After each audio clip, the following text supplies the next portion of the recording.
राज्यासाठी काय मागणी? मी दर्शन घेतो, कारण देव सगळं बघत असतो. ज्या पद्धतीने आपण पाहतोय कायदा सुव्यवस्थेचा प्रश्न कुठेतरी निर्माण झाला आहे.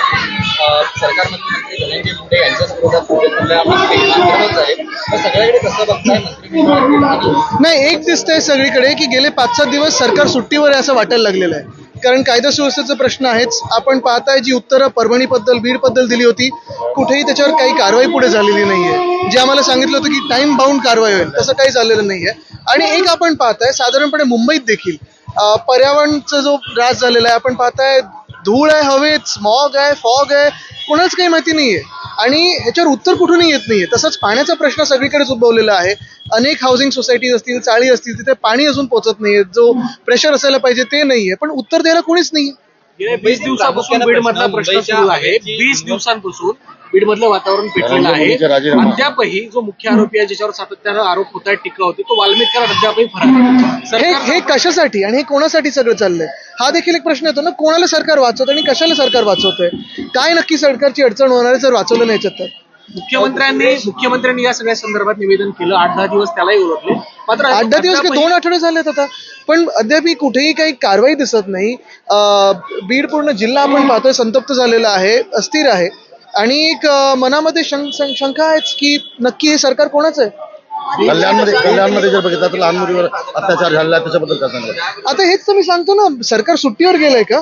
बीडची जर स्थिती पाहायला गेली तर प्रामुख्याने बिहार सारखी अवस्था बीडमध्ये झाली असं सत्ताधारी आमदारच निवडून आलेले आहेत. याकडे कसं बघताय तुम्ही? बीडसाठी आणि परभणीसाठी खरोखर हाऊसमध्ये जे दस साहेबांनी असेल किंवा आवड साहेबांनी असेल भाषण केलं ते ऐका.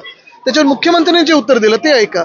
त्या मिनिटाला मला वाटलं होतं की मुख्यमंत्री काहीतरी कारवाई करतील, पण अद्याप कुठेही काही कारवाई झालेली नाहीये. नक्की सरकार कोणाला घाबरतं, कशासाठी हे सगळं लपाछुपी चालली आहे, ह्याचं उत्तर मिळालं पाहिजे की सरकार सुट्टीवर गेलंय. आदित्यजी, आपण पाहिलं असेल गेल्या काही सत्ताधारी पक्षामधल्या आमदारांनी जे वक्तव्य केलं, मला त्याच्यात जायचं नाही. मला वाटतं त्याच्यात असून मी तरी पूर्ण ती बातमी पाहिलेली नाही म्हणून मी त्याच्यावर काही बोलू शकत नाही. मुंबई प्रामुख्यानं मुंबईच्या ज्या पद्धतीनं प्रदूषण झालेलं आहे, या बाबतीत महानगरपालिका रोज सातत्यानं रस्ते धुणं असेल किंवा वॉटरच्या माध्यमातून सगळं जे काही वॉटर स्प्रिंकलर किंवा रस्ते धुण्याचं काम आहे ना, ते परत प्रेशर टाकते पाण्यावर. जिथे बिल्डरांवर कारवाई व्हायला पाहिजे ती अजून झाली नाहीये.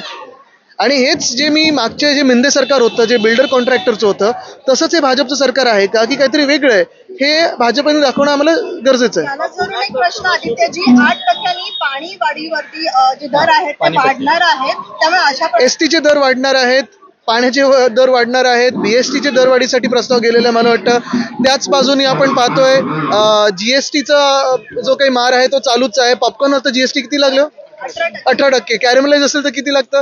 हा सगळा घोळ एकंदर आणि दुसऱ्या बाजूला रुपया जो पडतोय, हे पाहून नक्की सामान्य माणसांनी जायचं तरी कुठे, हा एक विचार मनामध्ये येतोच.